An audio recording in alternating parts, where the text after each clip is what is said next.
এই প্রকাশনা সংস্থাটিকে সম্পূর্ণ স্বৈরাচারী সরকার ধ্বংস করে দিয়েছে। সমস্ত সব বিষয়ে, ধরেন কোনো বই ছাপাতে হলে কলকাতায় পাঠিয়ে দিত তার বন্ধুর দেশে, এবং সত্যিকার ঘটনাগুলো প্রকাশ করার কোনো সাহসী প্রকাশনা পরিষদের ছিল না। আজকে দেখেন এই পাঠ্যপুস্তকে যেভাবে তারা স্বৈরাচারী কায়দায় পাঠ্যপুস্তককে নিজের দলীয়করণ করার যে হীন প্রচেষ্টা করেছিল তার প্রকাশ কথা 16 বছরে আপনারা দেখেছেন।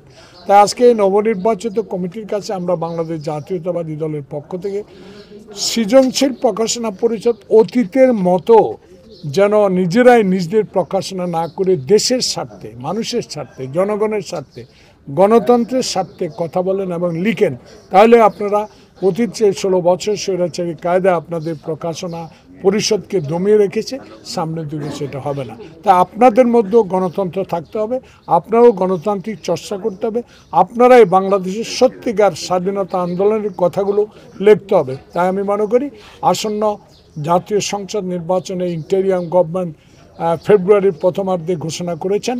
আমরা আশা করব আপনাদের এই নবনির্বাচিত কমিটির সকল পর্যায়ে জনগণের কাছে লেখার মাধ্যমে হোক, জানিয়ে দিবেন দেশে যে একটা অর্থবহ নির্বাচনের প্রফেসর মোহাম্মদ ইউনূস আপ্রাণ চেষ্টা করে যাচ্ছেন, সেটাকে সফলতার জন্য আপনাদেরও করণীয় আছে।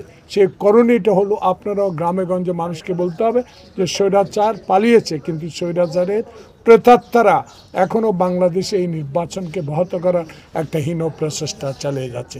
তাই আমরা মনে করি সৃজনশীল প্রকাশনা পরিষদ নবনির্বাচিত কমিটির সদস্যবৃন্দ আসুন আমরা সবাই মিলে বাংলাদেশের গণতন্ত্রকে সুসংগত করার জন্য আগামীতে ঘোষিত যে নির্বাচনটা হবে সেই নির্বাচন যেন শান্তিপূর্ণ, সুষ্ঠু, আমার ভোট আমি দেব এই পর্যায়ে পৌঁছে নিতে পারে, সেই জন্য সকল প্রকার সহযোগিতা সরকারকে করতে হবে।